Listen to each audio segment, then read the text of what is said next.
Il est 7h24, le mardi noir en perspective dans les transports parisiens, mais aussi, Éric Revel, bonjour, dans les aéroports. Ah oui. La grève Aéroport. SNCF, donc en Île-de-France, évidemment la circulation des RER et trains de banlieue, et puis les personnels d'aéroports de Paris, à Orly et Roissy, également appelés à la grève. Ouais. Les syndicats de la SNCF, vous l'avez dit, d'aéroports de Paris, ce qu'on appelle le groupe ADP, ils réclament des primes pour leur mobilisation à venir pendant les Jeux Olympiques. Bon, pas de très surprenant, mais à la SNCF, c'est toujours Sudrail qui mène la danse. Sudrail qui est le 3e syndicat de la SNCF. Alors, je vous rappelle quand même que déjà, il y a eu un effacement de la réforme des retraites pour les cheminots. Eux, ils partiront à la retraite comme avant. Sudrail remet une louche. Sudrail réclame plus de primes pour les Jeux Olympiques. Dans un communiqué, ce syndicat radical écrit ainsi que la direction, écoutez bien, se contente de distribuer des miettes, ignorant, dit ce communiqué, les besoins réels de ses agents, alors que les cheminots seront en première ligne pendant les Jeux. Fin de citation. En première ligne, comme tous les métiers qui seront appelés à travailler, ni plus ni moins. Oui, c'est ça. Et résultat, les syndicats de la SNCF n'y vont pas par 4 chemins. La boîte de Pandore est ouverte.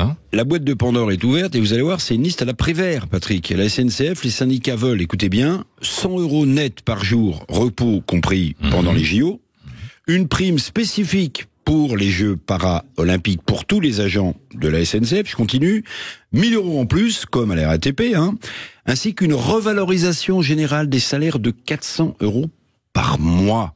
Les rapports sociaux, sont une chose, mais le chantage social en est une autre. La boîte de Pandore du chéquier public est ouverte. Problème, il n'y a plus rien dans les caisses. Oui, c'est ça. Alors, il y a aussi les personnels des aéroports, à leur tour, qui réclament argent, prime, salaire pour la période des JO. Ouais.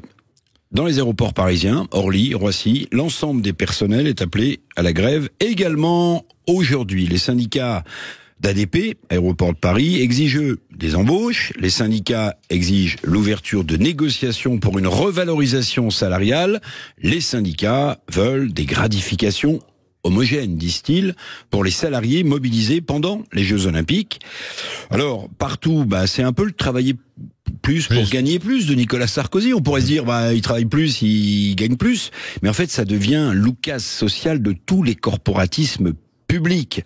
Comme toujours avec les grèves, c'est l'usager qui est pris en otage et le contribuable qui est sollicité. Et souvent, l'usager et le contribuable ne forment qu'un seul et même individu, juste intolérable. Et là, pendant qu'on parle, Patrick, la galère des usagers des transports franciliens est totale ce matin. Et c'est aussi à eux qu'il faut penser. Merci Éric Revel, on aura l'occasion d'en reparler. Tiens, on débat tout à l'heure, dites-le franchement.